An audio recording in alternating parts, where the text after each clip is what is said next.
오늘의 묵상 타이틀을 창세기의 질문과 함께하는 오늘의 묵상으로 바꾸었습니다. 참고하시기를 바랍니다. 9월 2일 창세기의 질문과 함께하는 오늘의 묵상 질문입니다. 아담이 마지막으로 본 손자는 누구일까요? 이 질문 가지고 함께 하나님의 말씀 나누도록 하겠습니다. 창세기 5장 3절에서 5절까지의 말씀입니다. 아담은 130세에 자기의 모양 곧 자기 형상과 같은 아들을 낳아 이름을 셋이라 하였고, 아담은 셋을 낳은 후 800년을 지내며 자녀들을 낳았으며 그는 930세를 살고 죽었더라. 아담이 930세까지 살았습니다. 그렇다면 하와는 언제까지 살았을까요? 알 수 없지요. 아담보다 더 오랫동안 살았을 수도 있습니다. 아담은 살아있는 동안에 많은 자녀를 낳았고 수많은 손자와 손녀들을 얻게 됩니다. 그렇다면 아담이 마지막으로 본 손자는 누구일까요? 이 성경에 기록된 아담의 족보를 살펴보면 아담은 130세에 셋을 낳습니다. 셋은 105세에 에노스를 낳았고, 에노스는 90세에 게난을 낳고, 게난은 70세에 마하랄렐을 낳습니다. 마하랄렐은 65세에 야렛을 낳고, 야렛은 162세에 에녹을 낳습니다.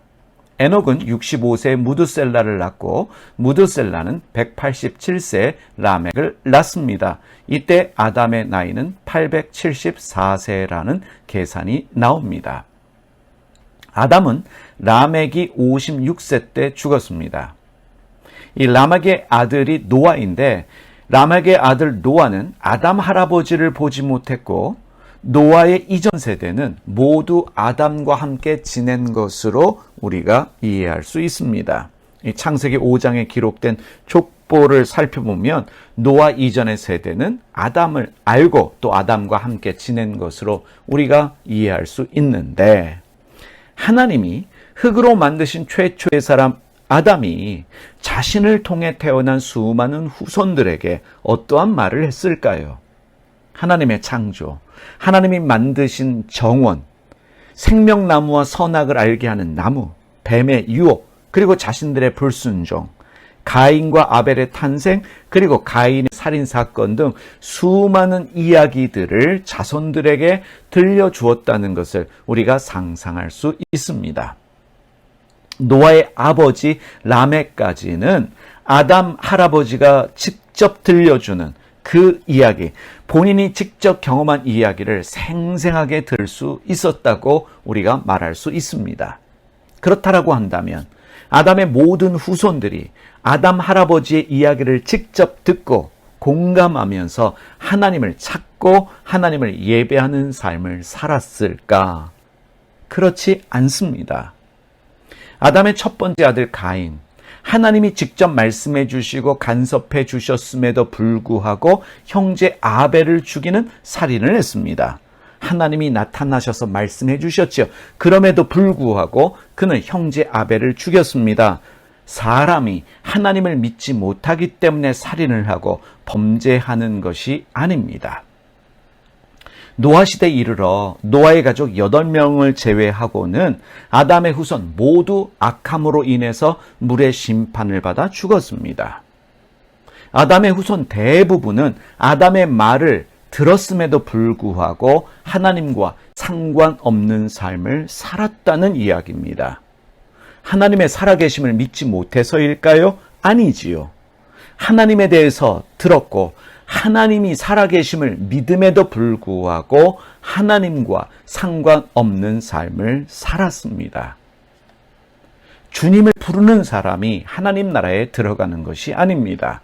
하나님 뜻대로 행하는 사람만이 하나님 나라에 들어간다. 이것이 우리 주님 예수님의 말씀입니다. 마태복음 7장 21절의 말씀입니다. 나더러 주여 주여 하는 자마다 다 천국에 들어갈 것이 아니요 다만 하늘에 계신 내 아버지의 뜻대로 행하는 자라야 들어가리라. 오늘 우리는 설교의 홍수 시대에 살고 있습니다. 수많은 목회자들의 설교를 다양한 방법으로 손쉽게 접하고 있습니다. TV를 켜면 또 인터넷에 들어가면 수많은 목회자들의 설교를 다양한 방법으로 접하고 있습니다.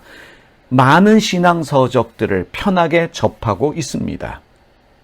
우리는 열심히 믿고 있습니다.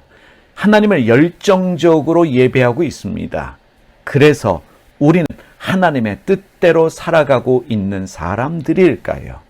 하늘에 계신 우리 아버지의 뜻대로 행하고 있는 사람인가? 우리는 질문할 수밖에 없습니다. 신앙생활은 믿는 것도 중요하고 듣는 것도 중요하지만 하나님 뜻대로 행하는 사람이 되는 것이 가장 중요합니다. 하나님의 뜻대로 살려면 하나님의 뜻이 무엇인지를 진지하게 고민하고 질문할 수 있어야 합니다. 그 고민과 질문을 통해서 우리의 생각이 바뀌게 됩니다. 생각이 변화되어지면 말의 변화가 일어납니다. 말이 변화되어지면 삶의 변화로 이어집니다. 고민하지 않으면 생각은 변화되지 않습니다. 질문하지 않으면 삶은 변화되지 않습니다. 사랑하는 교우 여러분, 오늘도 말씀을 들으십시오. 열심히 믿으십시오. 그러나 무엇이 하나님의 뜻인가를 여러분들이 진지하게 고민하시면서 생각하셔야 합니다. 그런 고민과 생각의 은혜가 여러분 가운데 있기를 주님의 이름으로 축원드립니다. 기도드리겠습니다. 살아계신 하나님 아버지, 오늘도 주님의 말씀을 듣고 주님의 말씀을 묵상할 때 진지하게 생각하고 고민하는 은혜가 저희에게 있게 하여 주시옵소서. 듣는 것도 중요하지만 믿는 것도 중요하지만 아버지의 뜻대로 행할 수 있는 저희가 될 수 있도록 생각과 말의 변화가 일어나 삶의 변화가 일어나는 그런 은혜와 축복의 삶을 살아갈 수 있도록 저희와 함께하여 주시옵소서. 오늘도 말씀 통해 깊은 깨달음으로 저를 인도하시고 삶의 변화를 허락하여 주시옵소서. 예수님의 이름으로 기도드립니다. 아멘. 하늘에 계신 우리 아버지, 아버지의 이름을 거룩하게 하시며 아버지의 나라가 오게 하시며 아버지의 뜻이 하늘에서와 같이 땅에서도 이루어지게 하소서. 오늘 우리에게 일용할 양식을 주시고 우리가 우리에게 잘못한 사람을 용서하여 준 것 같이 우리 죄를 용서하여 주시고 우리를 시험에 빠지지 않게 하시고 악에서 구하소서. 나라와 권능과 영광이 영원히 아버지의 것입니다. 아멘.